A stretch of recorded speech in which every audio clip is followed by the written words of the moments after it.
this is part of our series in which we're kind of considering homeschooling for marketers.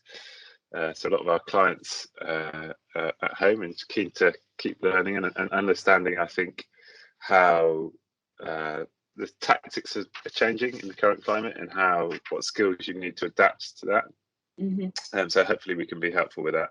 And one of the things that we wanted to talk about, and that's what we're going to talk about today, is telemarketing, because clearly that's a big subject that a lot of our clients are interested in. How's that changing right now? And I guess to start with, a number of our clients are just asking the question, should we carry on? Is it appropriate to be calling people and speaking to people at the moment?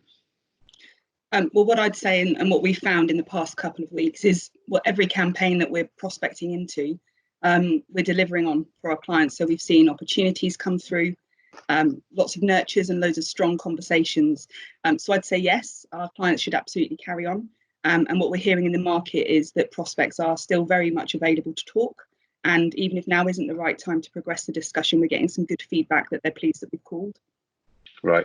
Nobody's upset that you're called. I mean, how do you change your approach to get the tone right? Because clearly that's important at the moment. Yeah, I'd say, it's no more upset than usual. There are people that just don't respond to receiving a call out of the blue.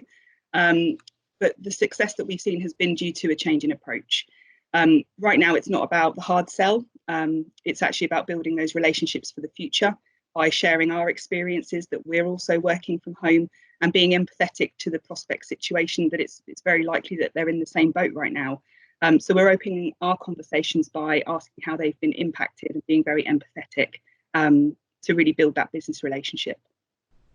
Yeah, and I get one of the sort of things I think is quite noticeable at the moment is just being normal and being human and being open is fine, because everyone's working from home. The kids appear in the background, life and work are kind of blended together, and that's acceptable now. There's a certain degree of reality that's kind of crept in. I think that's quite a healthy thing. Yeah. But I guess how do you get the balance right between offering something that could be of value and being seen to be perhaps being opportunistic?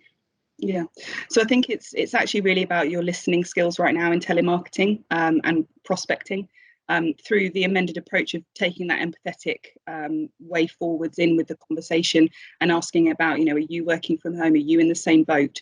We're essentially looking to identify, are they firefighting? Are they really up against it? Is everything gone crazy? Or are they fairly settled into the new way of working? And to them, it's business as usual. And if we can understand whether they're firefighting or business as usual, then if a prospect is business as usual, then it's entirely appropriate to position how our client propositions could help them. Yeah, so the listening just comes right to the fore. Absolutely. Yeah, interesting. Should people be adapting the value propositions now in your view? What's your take on that?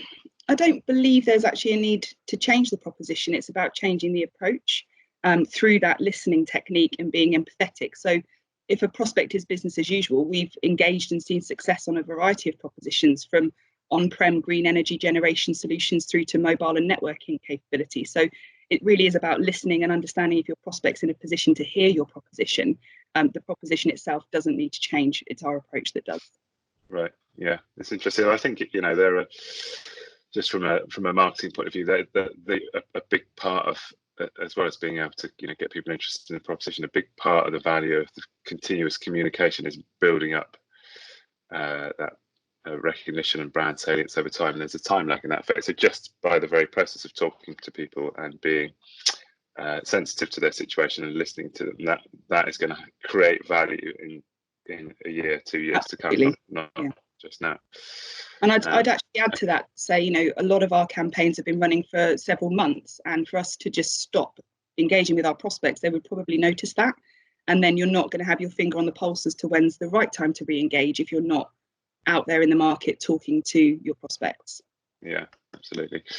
So obviously there's a lot of people doing that telemarketing job now. What would your one tip for anyone who's working as a telemarketer right now in B2B be? One tip's really difficult. I've probably got two. The first one is keep going, but you need to refine and adapt and really listen. So listening hard for those verbal cues, and understanding if it's appropriate to engage on the proposition or whether it's about building those long-term relationships. But essentially, yeah, the number one thing is keep going, but you need to refine and adapt. Right. Good. And I think the campaigns we're doing are still working well, delivering results.